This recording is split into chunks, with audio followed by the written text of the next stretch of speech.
Welcome to the Respectful Divorce Podcast. If you're considering a divorce, it's important to know that you have options for how you divorce.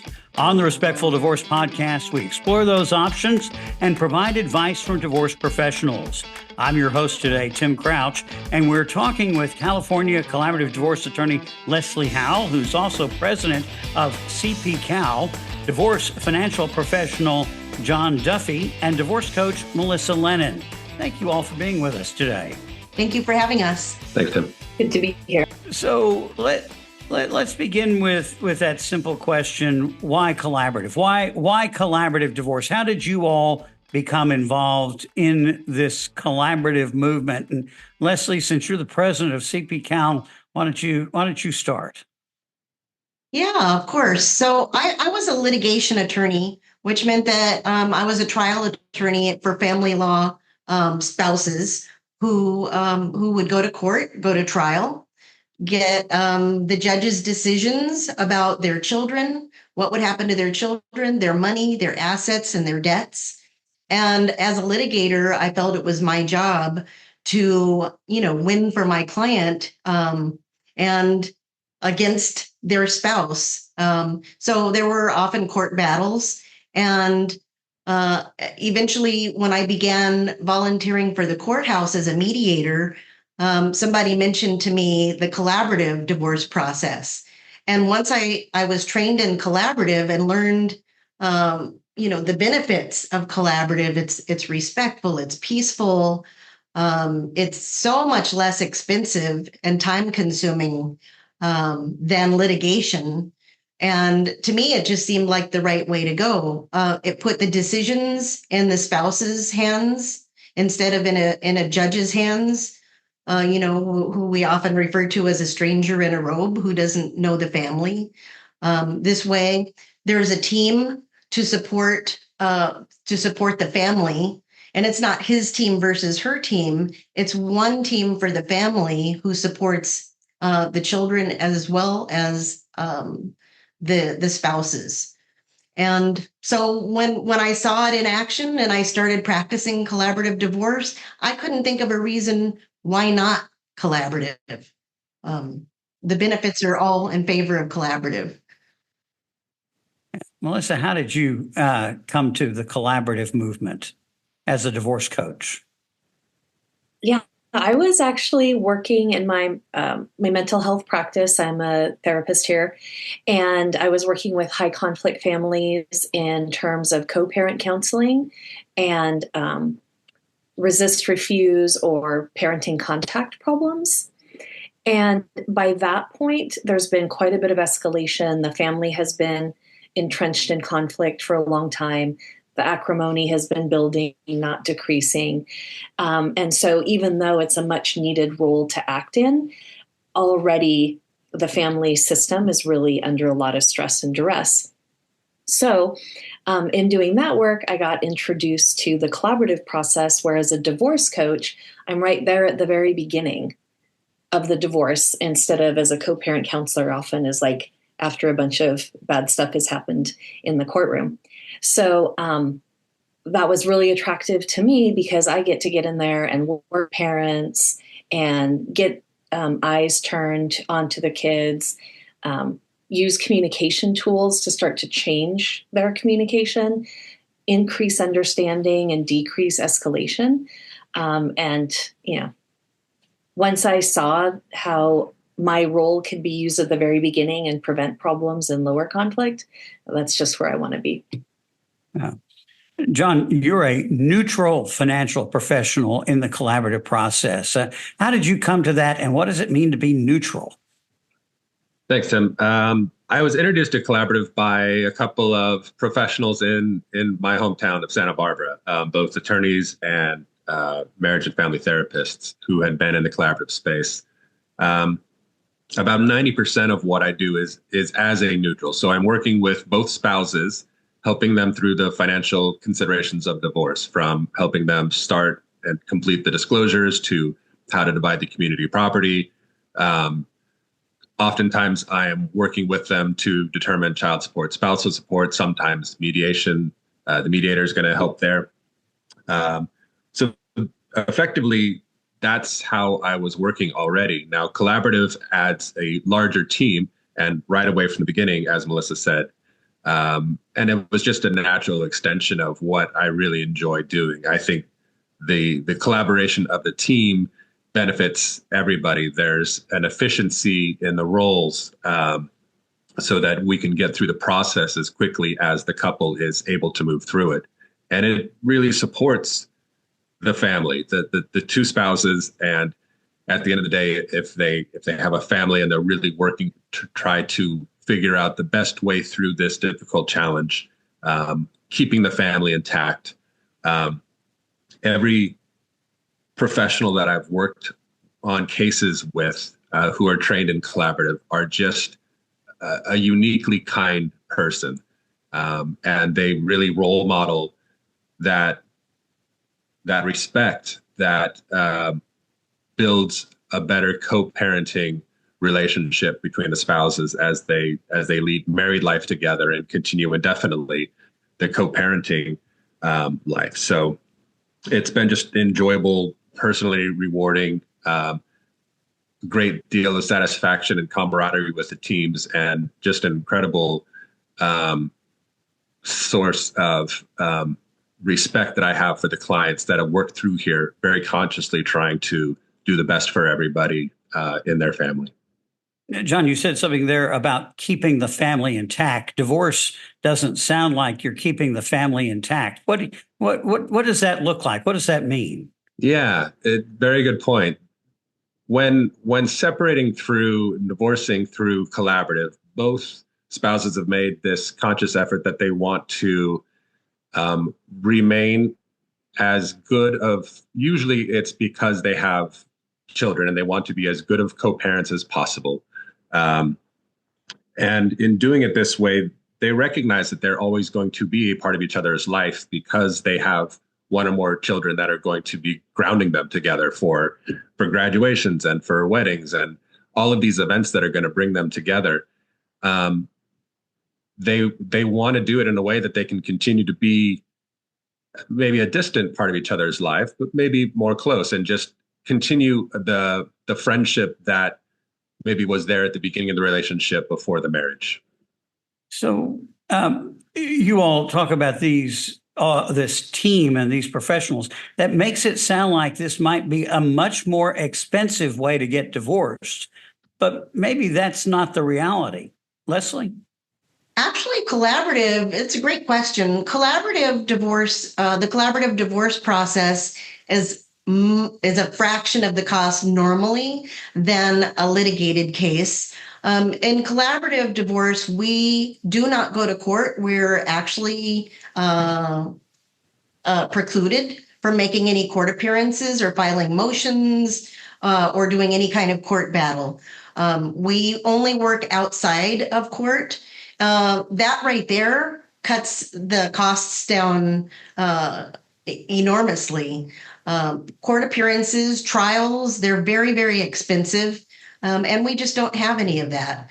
So there's a team, but if you're going to go to court and go to trial, each spouse may have a forensic accountant, for instance.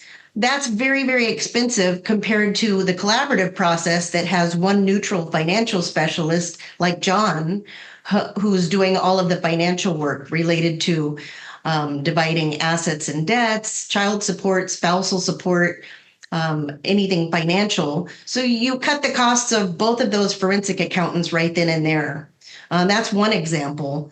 Also, there doesn't need to be protracted litigation for child custody. Instead, the divorce coaches, such as Melissa, will help the couple create a parenting plan outside of court. There's no need to make a dozen court appearances through the years for child custody. So it's actually a lot more cost effective than the litigation process.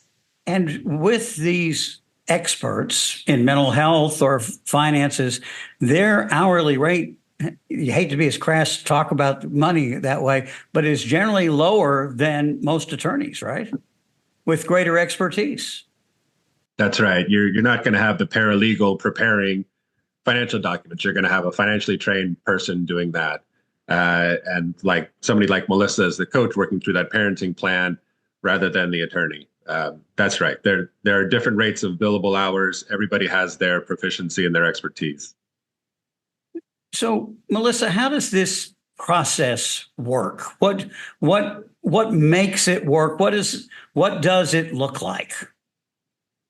Well, I can imagine if I was learning about the collaborative team and I was going through divorce for the first time, it might be a little overwhelming.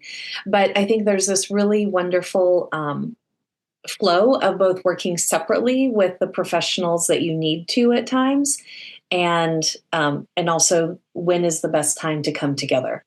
So, for example, you would have some financial meetings with your financial person. Solo with just you and your spouse, like putting all the information together. But then that information is needed for the whole team to look at and be able to generate options, be able to, come up with maybe even better ideas than one person or one attorney or one spouse could come up with. So there's this back and forth flow between kind of working solo with one individual or working in a pod, like your mental health therapist and your attorney, and being with the full team.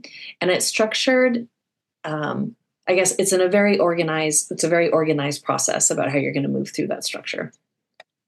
And my sense of this is, as I understand it, that it's not the team that's making the decisions, the team of professionals. It's the couple that are making all of the decisions, right? That's correct. So the team supports the couple to have the kinds of discussions that the couple needs to have. Maybe the team helps come up with more ideas and brainstorm more options. But the bottom line is no one on the collaborative team makes any decisions. None of us are judges, and we don't tell the couple what to do. We give options and support them through their discussion, facilitate their discussion. And you talked about this being a peaceful process, but Leslie, it's not an easy process. There's hard work that has to be done, right? It's a lot of hard work, and that's why a couple has the support of a team, is because it isn't always easy. And of course, some cases are harder than others. No matter how amicable your divorce case is, there's still an emotional component. It just depends what level of emotions. And that's why we have the coaches to help the couple through the emotional component as well as communication. We need that support because it is difficult. They're difficult topics, hot button topics. But with time and patience, we get through it. So we're doing this podcast ahead of a Divorce with Respect Week. What does respect mean? And I'll let each of you answer this. What does respect mean in a divorce? John, do you want to start? I think it starts with politeness, listening, listening with an open mind to what your spouse is saying. And really trying to hear them and respond once they've completed what they've had to say. Recognizing that neither one of you have done everything probably as well as you wanted to, but once you've made this decision that being a married couple isn't the best for both of you, that you're going to try to be mindful of the other person's needs and wants and desires, make sure that they're taken care of as best as possible. Make sure you're not trying to disadvantage them in the negotiation, and being transparent and cooperative in the process.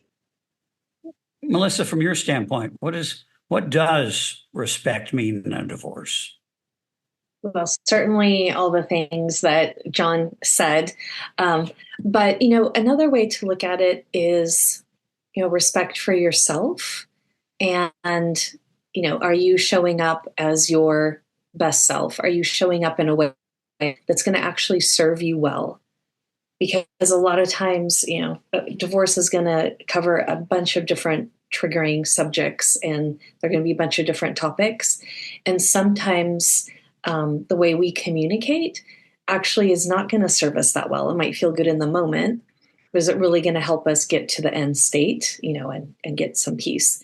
So respect for yourself. And I always think about the kids, that there's lots of ways that kids accidentally can get hurt in this process, in the divorce process. And so, you're also looking for ways that you can be respectful of your kids' age and stage.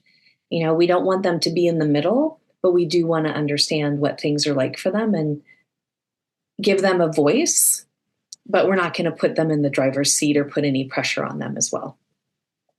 Leslie, your thoughts on what respect means? Well, I think that John and Melissa make excellent points. From my perspective as a former litigator, it seemed like we were in battle, going to war all the time, attacking each other, the attorneys attacking each other, the attorneys attacking the other spouse. And for me, respect means the attacking needs to stop. Once you can roll up your sleeves and start working on getting your divorce case settled, we need to stop the attacking. And it's sometimes there are unkind words spoken, between spouses through the divorce process. But respect to me means we have to stop with the attacks. Melissa, Divorce with Respect Week is March 3rd through 9th. What is Divorce with Respect Week, and how can potential clients benefit from that? Well, Divorce with Respect Week is shining a light on these alternate options, on peaceful pathways through the divorce process. And we're trying to provide a lot of resources for families, spouses who are considering divorce or at the beginning. Maybe they've even started and the process they've chosen is not working for them. So some of the resources are on our website, which is divorcewithrespectweek.com. And there you'll find, I think we have about 400 professionals who are volunteering their time to do a consult with people who want more information about peaceful pathways through divorce. And then I believe on that website, you'll also have a link to divorce options info. And that is another place where you can get information about the divorce process. So we're trying to provide opportunities as both meeting one-on-one as well as kind of a group class workshop option. So if they go to divorcewithrespectweek.com, they could find a collaborative professional near them and set up a time for a one-on-one consultation for free during Divorce with Respect Week. Yep. And, all of us are going to honor that, even if it's not exactly during Divorce with Respect Week. So please, reach out, even if you're not available the 3rd through the 9th. We'll make something happen for you. Okay. Now, if somebody wants to get in touch directly with each of you, how can they reach you and have the opportunity to get more information from you? John? Well, like Melissa said, I am on the divorcewithrespectweek.com website as an available professional under the financial services. But you can email me at John, John, at Zen Divorce Solutions, or call me at 805-886-1901. Melissa? I'm also at divorcewithrespectweek.com. And I'm on my website of information. It's called mydivorcecoach.net. Or you can email me. That's probably one of the fastest things to do. It's Melissa MFT, like marriage family therapist, at iCloud.com. And finally, Leslie.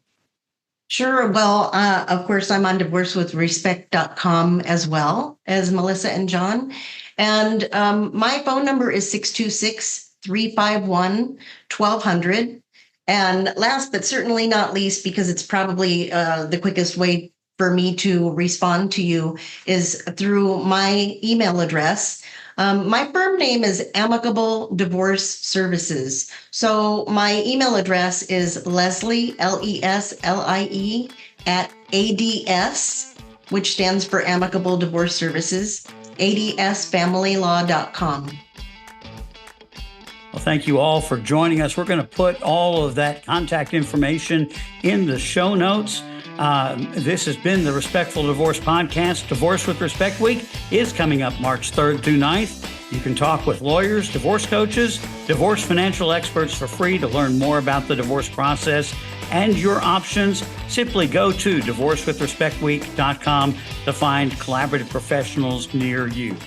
I'm Tim Crouch reminding you that collaborative divorce is a better way to untie the knot.